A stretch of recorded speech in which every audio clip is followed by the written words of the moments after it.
Hi guys, welcome back to my channel Lush Foliage. Today we are going to be talking about a very beautiful philodendron called as Philodendron Glorious. Now basically this is a hybrid between two different philodendrons. I'll put up the names on the screen so you can get a fair idea. Now guys, this plant is a climber, it is not a crawler, so you'll have to give it a moss pole, moss stick, sphagnum moss pole, anything, because it tends to grow vertically. It's an absolutely beautiful plant, prefers a good amount of humidity because it belongs to the tropical environment.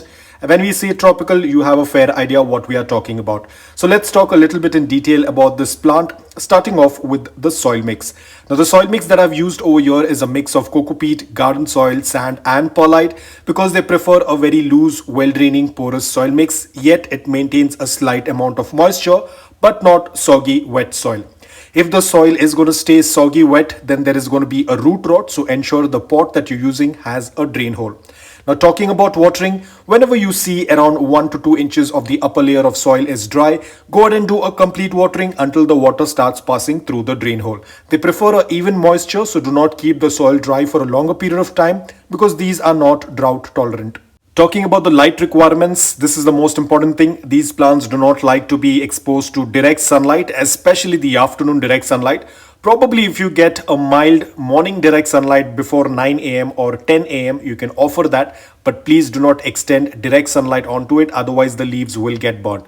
This plant prefers to be grown in indirect bright light, filtered light, dappled sunlight. You can either grow it indoor or outdoor. If you're growing it indoor, keep it near the windowsill where it gets a good amount of indirect bright light without the sunlight directly falling onto the leaves.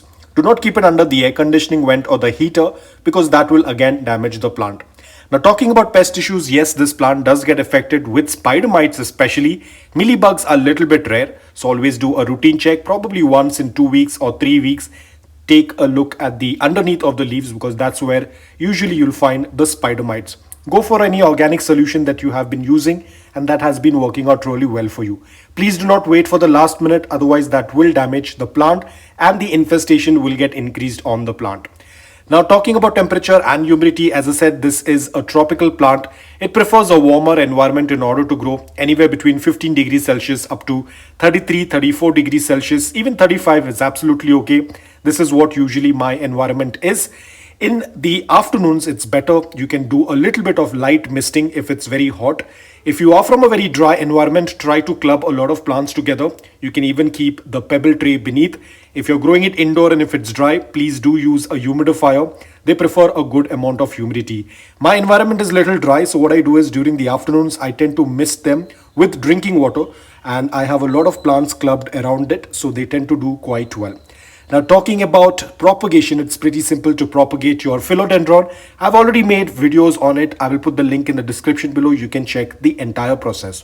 Now talking about, is this plant toxic? Yes, philodendrons are toxic, so be extremely careful. Especially if the leaves are ingested, it could be toxic. So ensure you're keeping this plant away from the reach of pets and small children because the plant is toxic to both humans and pets. Even if you're doing a propagation, ensure you're using gloves because the sap or the plant milk can irritate the skin, especially if you have delicate skin. Other than that, it's a very easy to grow plant, low maintenance. If you are a beginner, you can definitely add this plant in your collection. Now, I'm not very sure if you're going to find it in your local nursery or in the garden center. Probably a larger nursery, or definitely you can purchase it online, especially sellers who are into rare plants. You will definitely find this plant with them. Talking about fertilizers, please don't add fertilizers during the winters because that's when the plant tends to go into a partial dormancy or tends to slow down its growth.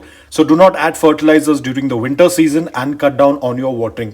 The growing season of this plant is mostly during the warmer months, during summers, which they are in their active growing period. So you can go with any liquid based fertilizer, probably once in let's say 3 weeks or 4 weeks. That's more than enough. Again, depending upon how fast your plant is growing. Watering, it all depends upon your environment. If it is summers, you'll have to increase the frequency of watering. If it's winters, you'll have to reduce the frequency of your watering because this all depends upon your environment and climate. Some people might have very dry environment. Some people might have more humid environment. So watering depends upon your environment. It's slightly on the higher cost, but it's an absolutely beautiful plant. If you are a collector, definitely you will fall in love with them. Especially if you're a person who tends to love philodendrons with larger leaves, then this is one of the plant you can add in your collection. Now don't go according to the color of this particular plant. My plant is just purchased like a couple of months back. That's why the leaves are lighter and it's very small. It tends to grow really huge. The size of the leaves will also change and the color of the leaves will turn darker green in color. I'll put up an image on the screen so you can get a fair idea of how the leaves tend to look like. So this is the color of the leaves once it starts to turn mature. And of course, the size is going to be probably 4 times bigger than what it is right now because this is a very young plant that I had purchased. So guys, that's all about it. I hope that this video was helpful to you. If it was, please hit the like button. And if you're new to my channel, please consider subscribing to it. Until then, take care, stay safe and keep planting.